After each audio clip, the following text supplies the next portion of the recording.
Hello guys, today I'm going to show you how to cancel your Directv stream subscription. So you can use your phone or your computer to do this. Just go to your web browser and type directv.com/customer/cancel-help.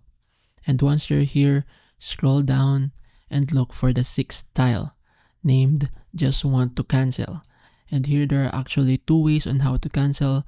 The first one and the easiest one that people prefer is to call directly their customer service at 855-791-1652.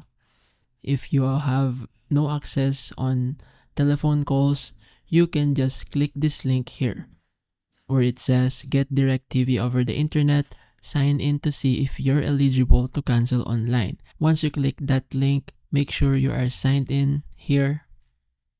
And then you're good to go. Just follow the prompts and your account will be cancelled. So basically that's it.